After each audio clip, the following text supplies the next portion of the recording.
Maestro Sam Burtis, one of the most deeply respected members of this ensemble. How are you doing? I'm doing fine. I have definite hermit tendencies, so I've just embraced them. I'm in the Bronx. I live in a wonderful cave where I can practice 24 hours a day. I'm happy, except for the fact that the rest of the world is going to hell. Do you remember the first time you played with the band? I remember the first rehearsal. I was so shocked at the rhythmic aspects of what was going on. It was mind-blowing. It really was.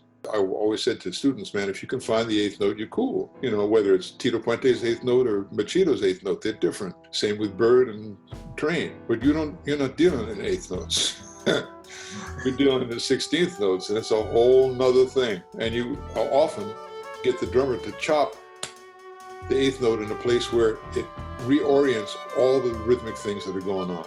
You do it on purpose, you drop a bomb, and stuff happens. And it took me, I don't know, 3 or 4 rehearsals and several performances before I didn't have to go like. Lee Konitz's band was all the history of jazz right on back. The same with Smithsonian Jazz Masterworks Orchestra.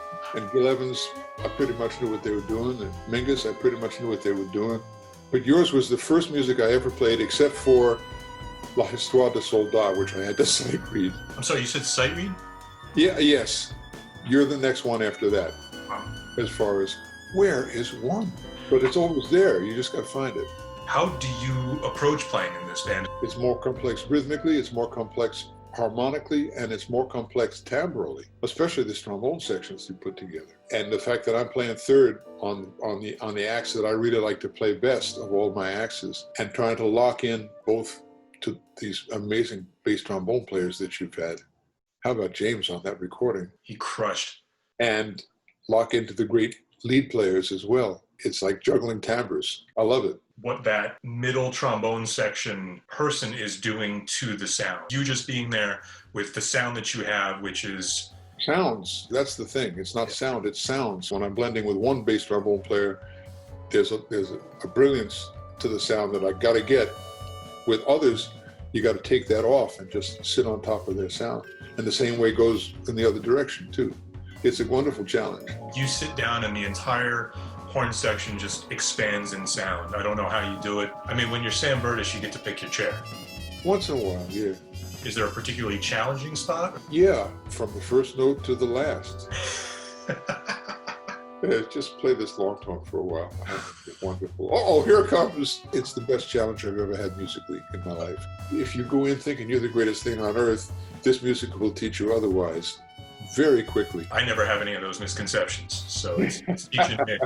I wonder if you might be able to reflect on this album as a protest record. I've kind of giving up protesting in a sense, which is something I've been doing since I was 18 years old. I stepped out of the entire culture I grew up in protest of what I saw it happening. I was in Vietnam and Cambodia and Thailand with the Buddy Rich Band for 3 weeks during the height of the war.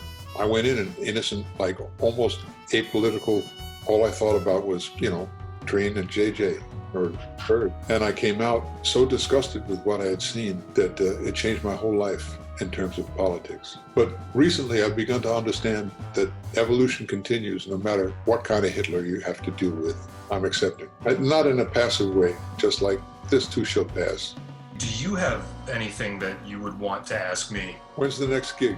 That's about the only question I have about the music. I know what it's going to be, so I know I want to do it. Everything new that comes out in that book is a learning experience. For me too. Yeah, for all of us. That's what's so beautiful about the band.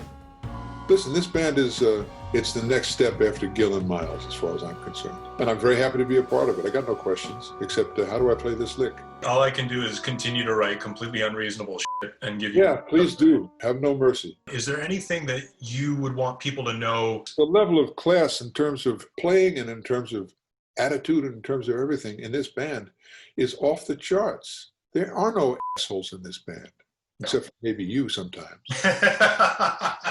We all approve of that. I have sort of this list of recordings, milestone events in my compositional listening, and you're on most of them, man. The Tom Pearson track that I've talked to you about. I mean, I heard that track and completely changed my life. And I look at the credits on that. Oh, I'm like, oh shit, Sam's on there. Ep.5, right? And the early recordings of the Mingus Big Band, which you are the music director for. That first recording was special. Nostalgia in Times Square. Oh, there we go. Yeah, yeah. That was a revelation when I heard it. That was a band of outlaws. The Carlo Bley Escalator over the hill. There's Burtis again. I stayed on the outside of the mainstream, so I was always free to rehearse. Well, it's just what I've been doing since I came to New York when I was 21 years old. After I left Buddy's band, after we had a fist fight. I'm practicing tuba. Funny, I didn't touch it for years. It got heavier.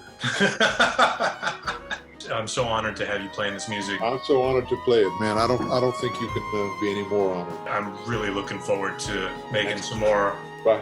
Bye, Maestro.